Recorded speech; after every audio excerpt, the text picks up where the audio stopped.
In today's video, we'll show you how to download HD quality images from Pinterest. First, open Google Chrome, click the three-dot menu in the top right corner.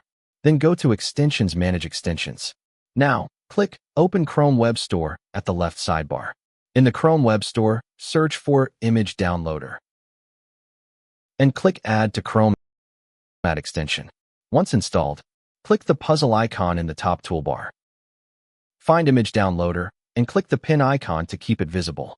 Now, open Pinterest and click the Image Downloader icon. You'll see a list of all images from that page. Just select your favorite one and click Download.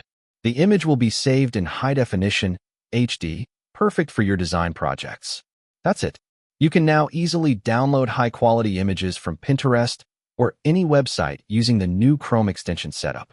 If you found this tutorial helpful, don't forget to like the video and subscribe for more tech tips and tutorials.